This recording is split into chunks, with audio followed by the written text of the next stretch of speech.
Hello everybody and welcome back to the Fortress of Solitude. Today we're going to be talking about Action Comics issue 1084 by John Ridley, Inaki Miranda and Ava de la Cruz. Superman comes face to face with Bruno Mannheim, leader of Intergang, who has been stealing the hope from his rogues in order to sell off to the highest bidder. Mannheim isn't the only threat Superman faces as he meets Bruno's heavy hitters, a group of aliens who call themselves the Forevers, who also double as Mannheim's clients for the telomeres that he's been stealing from the villains. John Ridley wastes no time explaining who these guys are since they are brand new characters, and it's very rare new characters really hit with me right from the go, but man, I just really like these guys. Their designs by artist Inaki Miranda are really interesting as well. It's a really nice mix of alien sci-fi stuff and familiar Earth-centric things, like one has a bull's head and kind of like this old sort of colonial coat, and another, their leader, looks very Egyptian pharaoh-like in design. The Forevers explain that they are the ones buying the telomeres, using them on themselves so they can prolong their lives, something they don't think Superman, who is effectively immortal, or at least very long living, would understand. They want to live longer so they can rule longer, being that they have this self-importance that Ridley writes these guys with so well. They are so arrogant and they feel like they are owed all of this since they are the only ones who can really afford it. Therefore they believe they are meant to have it, and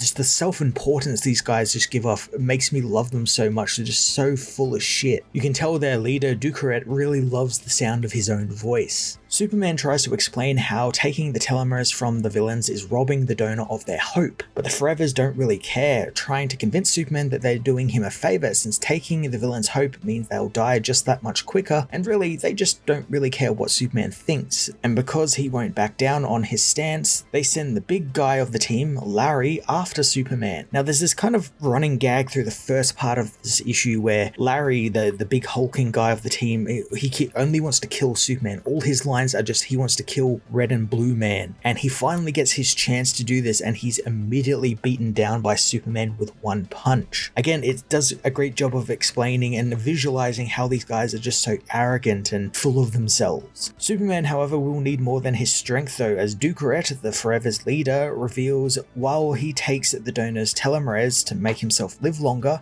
he also gets their powers, blasting Superman with Atomic Skull's radioactive fires.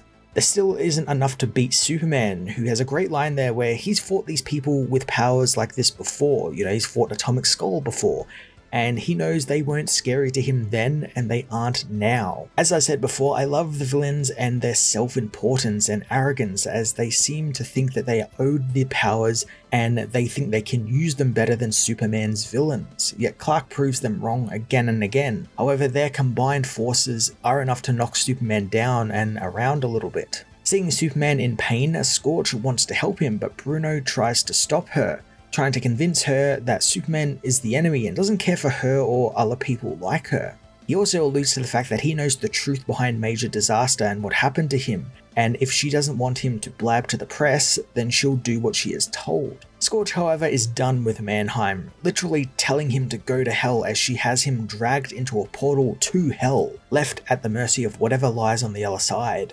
Now, I quite like the use of Mannheim here. He's not like the overarching villain. In fact, that he is so out of his depth here. You know, he's dealing with aliens and devils and things that he has no control over yet thinks he does. And he rightfully gets his comeuppance here in the end. Seeing Scorch has opened a portal to hell, Superman uses it to get rid of the Forevers, tossing them one by one into the portal before the only one left is Ducaret. The villain refuses to ever be touched by the hero again, willingly going into the portal, but not before teasing that he's probably going to come back and he's going to get revenge on Superman. Now, I would like to see these guys again, be it from Ridley, who might do another Superman story somewhere down the line, or just like another writer-artist team decides to use them, because these are really interesting villains. There's enough hinted at here that there is something, that they're like part of something larger. They have interesting dynamic with, like, they can take these powers now with the telomeres. Like, is this the only planet they've been doing it on? Have they been doing it elsewhere?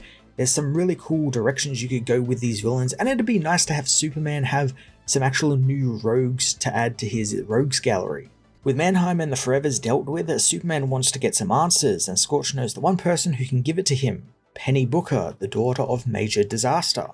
Superman and Scorch go and see Penny, who reveals everything that has happened to her father is her own fault. As while her father was a failure of a father, she still wanted attention from him and wanted some sort of connection with him, so she developed her own powers much like his, thinking that they could team up together and be, a father-daughter supervillain team. However, Major Disaster refuses to team up with what he calls a nobody. Ridley does a really cool job here of just making Paul a huge piece of shit. Like, why would you ever say that to your daughter? Like, that is horrible. And I like that they aren't shying away from the fact that Major Disaster was a terrible person.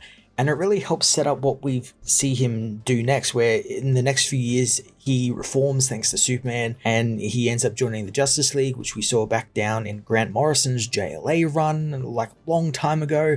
So we see him sort of becoming a good person. However, he starts kind of falling back into his old ways in that he uses the life of a hero as an excuse to not see his daughter. And Penny didn't like that since it was taking her father away from her again, so she cut him off entirely until recently when Paul began sending her money and asking to work things out with her, kind of acting out of sorts than what she is used to, so she was rightfully suspicious and followed her father one day, finding him meeting with Scorch and Max Boykin, the therapist the other villains was seeing and the guy who was working for Mannheim and taking the telomeres from the villains. Penny confronts them and Max screams at her and gets right up in her face and everything, and it causes Penny's powers to go off, leading to Max getting crushed by some falling building debris, killing him. And this is the big twist of the story. Major Disaster never actually murdered Max Boykin. His daughter did, and we learn that he took the blame for it, figuring that being a villain and letting the world know he's a piece of shit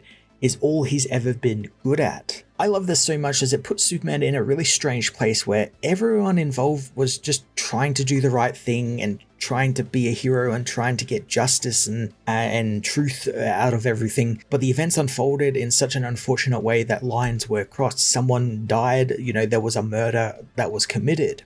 Superman outrightly asks Penny if she actually meant to kill Max. However, she's unsure because Max was getting into her face, was using her father, abusing her father, so she felt protective, and Scorch actually backs her up in this, in that he was provoking her and was hurting her father, and it just kind of happened. It was something that wasn't meant to happen, but it did. Scorch also implores Superman to not take Paul's second chance away here, since he gave his daughter a second chance at life by taking the blame. And Clark is left to go and see Lois about this in the aftermath and kind of explains it all to her and tells her that he can't really run a story as Clark Kent, since while it's the truth, there is this big truth here, it's not really justice at all.